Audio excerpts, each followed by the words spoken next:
even though it's cliche, and even though everyone has said it and used it, you know, probably way too much, that which does not kill us makes us stronger.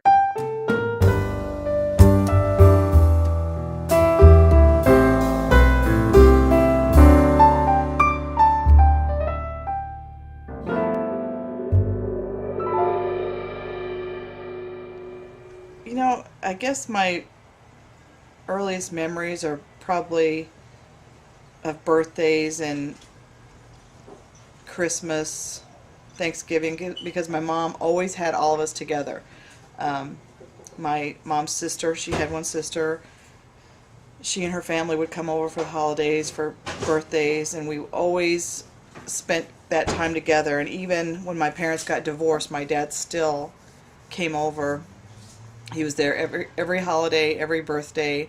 Um, so they did that for us.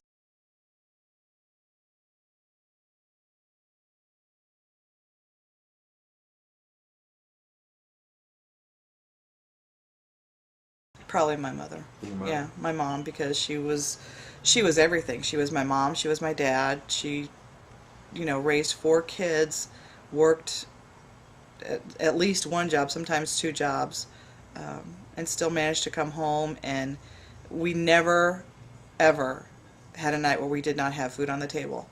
And she, just a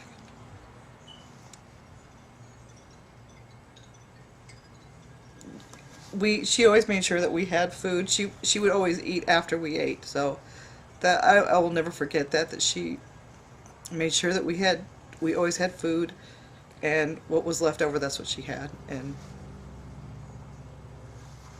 so we didn't have a lot, but she made sure that we had dinner on the table every night. And you know, we might have had other meals that might not have been there, but dinner every night. She had dinner every night for us.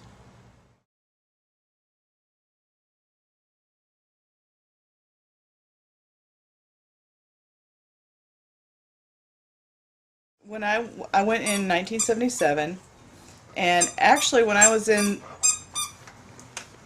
please don't do that. When I went to basic training, I just thought about this, that it was, when I went to the Army, it was still the Women's Army Corps, so they were WACs. And when I was in basic training, Nicole Marie, they actually retired the colors of the Women's Army Corps. So that trend, I mean, it was like a huge deal. We had a ceremony to retire the colors of the Women's Army Corps. Um, the Women's Army Corps, their uniform was skirts and blouses. It wasn't the traditional fatigues that the Army was wearing. They were actually it was very funny that just thought about that. But so we actually retired the Women's Army Corps when I was in basic training. And so there was no longer a Women's Army Corps. We were all the Army, just plain Army. So when I got out of basic training, I went to school in New York for my MOS, or military occupation specialty, and then I was stationed in Germany. And in Germany, we had a race relations class, which was, it touched on everything. It touched on sex, it touched on race, but I actually had men who were in that class that told me to my face that I had no business being there because I was a woman, that I should be home, you know, being married and raising my family. And so it was to the point where I wouldn't even let a man carry my bags for me because I didn't want them to think that I was a weaker sex. So if it would have been another man asking another man to carry his bags, he probably would have gladly accepted it. But I would not let them help me because I didn't want them to, oh look, she's a woman, she can't handle it. So I probably did way more than I needed to oh, I wish I was more eloquent, um, to make sure that I wasn't considered the weaker sex. So that had, and I still carry that to this day because I don't want people to think, oh, she's a woman so she can't handle it. So, but I was actually the first woman to ever be stationed in my unit um, I was in the I was in an armored division, first armored division in Germany, and I was the first woman to ever be assigned to that unit, and that was a huge milestone. So I was the only woman in my unit. So when we would be lined up in formation, there would be hundreds of guys and me.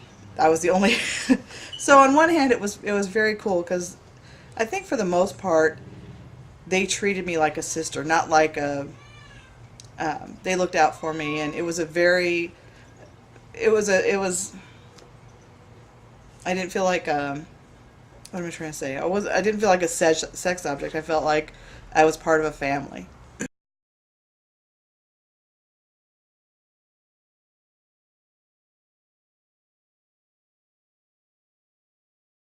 I had already had David. He was 8 when we got married, but And this was a gentleman in the military, or he was in the Marine Corps, and this is a kind of a long story. Not I'll try and shorten it, but I believe in fate. I believe that everything happens for a reason. And when I was looking for apartments, I had gotten approved for like Section 8 housing. And so the apartment complex that I decided to move into, they had 2 apartments that I was looking at. They had an apartment with a nice view, or an apartment that had the tile that I wanted for my kitchen. I chose the tile. So it just so happened that the apartment that I lived in was here. My husband was living right here with another family. So every day I would see him out in the front, spit shining his boots and his little tank top and his shorts, and he's just very physically attractive. And so, but if I would have chosen the house or the apartment with the view, I would have never met him because it was in a totally different area of the apartment complex. So I truly believe that we were supposed to meet. And so we met, and we only knew each other for 6 weeks before we got married. So we knew each other 6 weeks and we got married. Yes. 23 years later. So that again tells me that even though there's been bumps in the road, that I was supposed to have been with this person, because you don't a marriage doesn't last for 23 years. It just doesn't last for 23 years unless there's something there. So yeah, so that's how we met.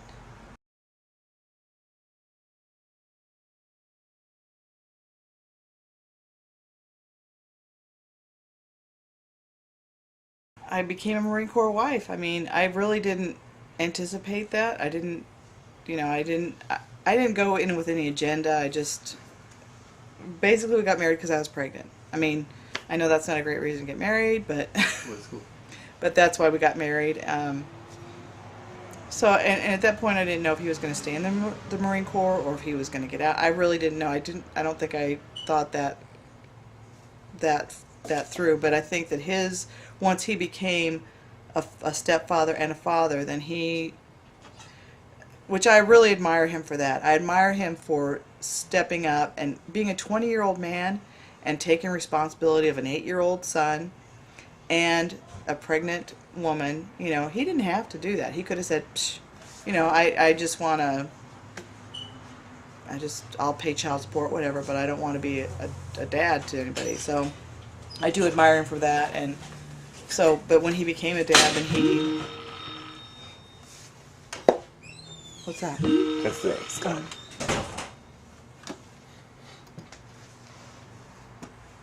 Sorry. Answer call. Oh, hello? Hello?